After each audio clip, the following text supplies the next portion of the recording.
ప్రతి సంవత్సరంలానే ఈ సంవత్సరం కూడా 2024 సంవత్సరంలో కూడా ఉస్మానియా యూనివర్సిటీ వార్తల్లోకి ఎక్కింది. ప్రతి సంవత్సరం ఉస్మానియా యూనివర్సిటీ హాస్టల్లో ఉండి చదువుకునేటువంటి విద్యార్థులు రోడ్లెక్కి మరి మాకు ఖచ్చితంగా మెస్ ఓపెన్ చేసి ఉండాల్సిందే, కరెంట్ ఇవ్వాల్సిందే, వాటర్ సప్లై చేయాల్సిందే, హాస్టళ్లను ఓపెన్ పెట్టాల్సిందే అంటూ దాదాపు దశాబ్దం కాలంగా కూడా ఈ యొక్క పోరాటం అయితే కొనసాగిస్తూ ఉన్నారు. ఎండాకాలం వచ్చిందంటే చాలు ఈ యొక్క నాన్ బోర్డర్కి సంబంధించినటువంటి ఇష్యూ, అలాగే ఇక్కడ హాస్టల్లో ఉండి చదువుకునేటువంటి విద్యార్థులకైతే ఇది ఒక తంతుగా మారినటువంటి పరిస్థితి. ఈ సంవత్సరం కూడా సేమ్ అలానే ఒక రిజిస్టర్ నుంచి ఇక్కడ ఉన్నటువంటి చీఫ్ వార్డెన్ నుంచి ఒక లెటర్ అయితే విడుదల చేసినటువంటి పరిస్థితి. ఆ లెటర్లో ప్రధానంగా మే 1వ తారీఖు నుంచి హాస్టల్ను వెకేట్ చేయాల్సిందే, ఎందుకంటే ఇక్కడ ఎలక్ట్రిసిటీ అలాగే వాటర్ ప్రాబ్లం ఉంది అని చెప్పేసి దానిలో మాత్రం రాసి ఉన్నటువంటి పరిస్థితి. అసలు నిజంగానే ఇది దశాబ్దం కాలంగా కొనసాగుతూ వస్తుందా, ఈ సంవత్సరమే కొత్తగా తయారైనటువంటి పరిస్థితి ఉందా, అలాగే ఈ షోకాజ్ నోటీసు చీఫ్ వార్డెన్కి ఇచ్చినటువంటి సందర్భం గురించి మాట్లాడదాం. మనతో పాటుగా ప్రొఫెసర్ కాసిం సార్ ఉన్నారు. దాదాపు 2 దశాబ్దాలుగా ఇదే యూనివర్సిటీలో ఇక్కడ విద్యను బోధిస్తున్నటువంటి ప్రొఫెసర్ కాసిం సార్ ఉన్నారు. సార్, అసలు ఏమనిపిస్తుంది విద్యార్థులకు సంబంధించినటువంటి విషయంలో? మీరు ఒక ప్రొఫెసర్గా ఉన్నారు. ఈ విద్యార్థులు ప్రతి ఎండాకాలం వచ్చిందంటే రోడ్లు ఎక్కాల్సినటువంటి పరిస్థితి క్రియేట్ అవుతూ ఉంది. మామూలు సమయాలలో ఫుడ్ బాగాలేదని రోడ్లు ఎక్కుతున్నటువంటి పరిస్థితి, ఇక ఎండాకాలం వచ్చిందంటే వాటరు, ఎలక్ట్రిసిటీ కోసం రోడ్డు ఎక్కుతున్నారు. ఈ సంవత్సరం పరిస్థితి ఏంటి అసలు? ఎప్పుడైనా ఉస్మానియా విశ్వవిద్యాలయం కొన్ని సమస్యలకు నిలయంగా ఉంటూ ఉంది. దీనికి కారణం ఏమిటి అంటే ఈ రాష్ట్రాన్ని పరిపాలించిన పాలకులే దీనికి కారణం. ఇక్కడ హాస్టళ్ల కొరత ఉన్నది. ఈ హాస్టళ్ల కొరత ఉండటం మూలంగా ఎక్కువ మంది విద్యార్థులు అడ్మిషన్ తీసుకొని వాళ్ళు ఉండడానికి సౌకర్యం కల్పించాలంటే సరిపోయినటువంటి భవనాలు, గదులు లేకపోవటం మూలంగా ఏం చేస్తున్నారు, 5 మంచాలేసి 10 మందిని పడుకోబెడుతున్నారు. అమ్మాయిలు చాలామంది ఆ ప్రాబ్లం ఎదుర్కొంటున్నారు. అబ్బాయిల హాస్టల్లో కూడా ఇదే సమస్య ఉన్నది. కనుక అదనపు హాస్టళ్ళు కట్టవలసిన బాధ్యత ప్రభుత్వం మీద ఉన్నది. కానీ గత 10 సంవత్సరాలుగా, 15 సంవత్సరాలుగా, 20 సంవత్సరాలుగా ఈ యూనివర్సిటీకి నిధులు సరైన పద్ధతిలో కేటాయించకపోవటం మూలంగా ఆ సమస్య ఒకటి ఉన్నది.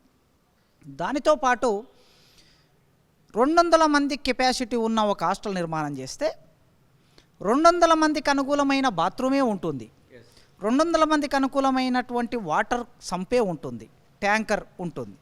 కానీ దాంట్లో 400 మందిని పెట్టినప్పుడు సహజంగా సమస్య వస్తుంది. మెస్సులో వర్కర్లు అన్నం వండాలన్నా ఆ వంటగది సరిపోయినట్లు ఉండదు, ఇబ్బందులు తలెత్తుతాయి. 200 మందికి వడ్డించేది ఒకేసారి 400 మందికి వడ్డించాలన్నప్పుడు కూడా ఈ సమస్య వస్తుంది. కనుక వీళ్ళకు సప్లై చేసే నీటిలో సమస్య వస్తుంది, కరెంట్లో సమస్య వస్తుంది, వసతిలో సమస్య వస్తుంది, నాణ్యత కూడా సమస్య వస్తుంది. 200 మందికి వండే భోజనంలో 400 మందికి వండినప్పుడు సహజంగా కాస్త నీళ్లు పెరగటం అనేది, కూర, చారు, పప్పు నీళ్లుగా ఉండటము, బియ్యంలో క్వాలిటీ మారిపోవటం అనేది ఉంటుంది. దీనికి మొత్తం కారణం ఏమిటంటే ఈ రాష్ట్రాన్ని గత 10 ఏళ్ళుగా పరిపాలించిన బీఆర్ఎస్ ప్రభుత్వం, అంతకన్నా ముందు 20 ఏళ్ళుగా పరిపాలించిన కాంగ్రెసు, టీడీపీ ప్రభుత్వాలు ఉస్మానియా విశ్వవిద్యాలయాన్ని గాలికి వదిలేసి దీనికి బడ్జెట్ కేటాయించకపోవటమే దీనికి కారణం. ఇప్పుడు కూడా అదే సమస్య వచ్చింది. ఈ సమస్య అనేది తెలంగాణ రాష్ట్రం వచ్చిన తర్వాత తెలంగాణ రాష్ట్రంలో ఉన్న ఉస్మానియా విశ్వవిద్యాలయాన్ని ఆక్స్ఫోర్డ్ స్థాయిలో మేము అభివృద్ధి చేస్తామని చెప్పి గత ముఖ్యమంత్రులు మాట ఇచ్చారు. మరి ఆక్స్ఫోర్డ్ స్థాయి అభివృద్ధి కాకపోగా నిన్నటికి నిన్న అమ్మాయిలు రోడ్డు మీదకి వచ్చి మాకు నీళ్లు లేవు అని ధర్నా చేశారు.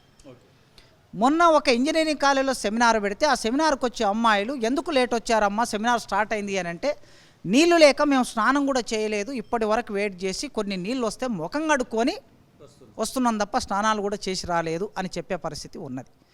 అన్ని హాస్టల్లో ఇదే సమస్య ఎదుర్కొంటున్నారు విద్యార్థులు. మరి ఈ సమస్య పరిష్కరించవలసిన ఒక సందర్భం యూనివర్సిటీ అధికారుల మీద ఉన్నది, రాష్ట్ర ముఖ్యమంత్రి మీద ఉన్నది. ఉండకపోగా ఉస్మానియా విశ్వవిద్యాలయంలో ఏ సమస్య వచ్చినా కూడా ఇది రాష్ట్ర స్థాయి సమస్యగా మారుతుంది. రాజకీయ నాయకులు కూడా దీన్ని ఏం చేస్తున్నారంటే రాజకీయం కోసం వాడుకోవాలని ప్రయత్నం చేస్తున్నారు.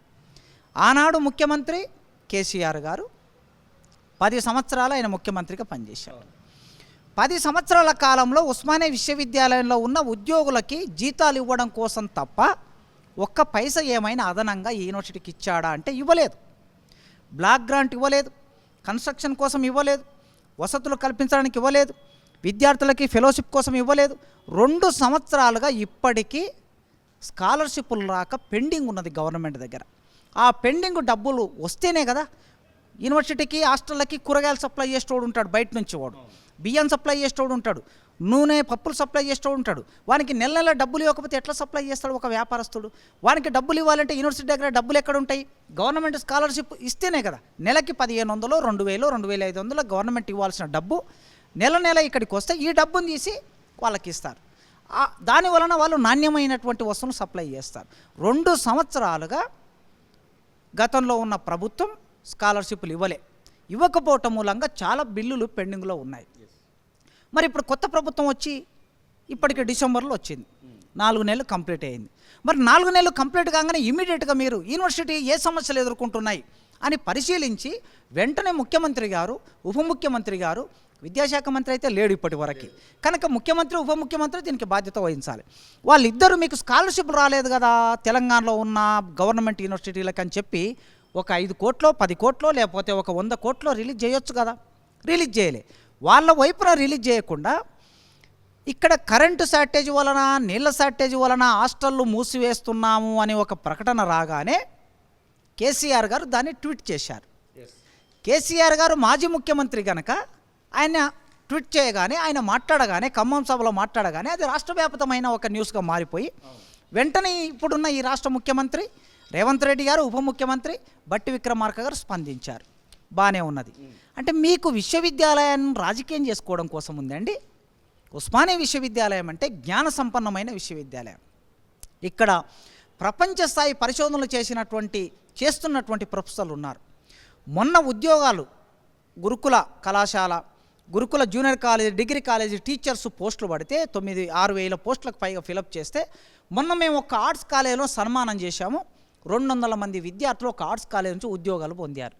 ఈ ఆర్ట్స్ కాలేజీలో ఉండేది 700 మంది విద్యార్థులు ఉంటారు ప్రతి సంవత్సరం చదివేవాళ్ళు. 700 మందిలో 200 మంది ఉద్యోగాలు సంపాదించారు. అట్లే సైన్స్ కాలేజీలో, ఇంజనీరింగ్ కాలేజీలో అన్ని చోట్ల ఉద్యోగాలు సంపాదించేవాళ్ళు. అంటే మెరిట్ కలిగిన విద్యార్థులు యూనివర్సిటీలో ఉన్నారు, మెరిట్గా బోధించే అధ్యాపకులు యూనివర్సిటీలో ఉన్నారు. ఈ యూనివర్సిటీలో ఈ మేధా సంపన్నమైనటువంటి ఈ స్థలాన్ని మీరు రాజకీయం కోసం వాడుకుంటున్నారు. దయచేసి నేను కేసీఆర్ గారికి, రేవంత్ రెడ్డి గారికి చెప్తున్నది ఏమిటంటే ఈ విశ్వవిద్యాలయం నుంచి మీరు రాజకీయం కోసం విశ్వవిద్యాలయాన్ని వాడుకోకండి. ఇక్కడ విద్యార్థి సంఘాలని బయట ఉన్న రాజకీయ నాయకులు ప్రోత్సహించకండి. మీకు అనుకూలమైనటువంటి విద్యార్థులను కొద్దిమందిని సమీకరించుకొని మీరు సంఘాలు పెట్టి మీ బర్త్డేలు చేయించుకోవడానికి యూనివర్సిటీ కేంద్రమా? మీ బర్త్డే రోజు ఫ్లెక్సీలు వేలాడదీయడానికి యూనివర్సిటీ కేంద్రమా? ఎన్నడూ లేదండి ఈ వాతావరణం. నేను ఇక్కడ 30 ఏళ్ళ నుంచి ఉన్నాను విద్యార్థిగా, అధ్యాపకుడిగా. ఈ వాతావరణం రాజకీయ నాయకులకి బాగా ఊదేటటువంటి ఒక పరిస్థితి ఆంధ్ర యూనివర్సిటీలో ఉండేది, నాగార్జున యూనివర్సిటీలో ఉండేది. కానీ ఓయూలో నేను ఎన్నడూ చూడలే. ఈ తెలంగాణ ఉద్యమం వచ్చిన తర్వాత ఈ 10 ఏళ్ల కాలం నుంచి ఇది కొనసాగుతున్నది. ఏదో మంత్రి బర్త్డే ఉంటే ఇక్కడ కేక్ కట్ చేస్తారు. ఏం సంబంధం యూనివర్సిటీకి? నీవు ఒక సెమినార్ పెట్టు, ఒక మేధో చర్చ చేయి, ఒక ప్రజా సమస్య మీద మాట్లాడు, దాంతోపాటు మాట్లాడంతో పాటు ఒక వ్యాసం రాయి, ప్రభుత్వానికి అసమ్మతి ప్రకటించు, నీ నిరసన ప్రకటించు. అది ఉండాలి. కానీ రాజకీయ నాయకులు ఎవ్వరు కూడా విశ్వవిద్యాలయాన్ని తమ ప్రయోజనాల కోసం వాడుకోవద్దని ఈ సందర్భంగా నేను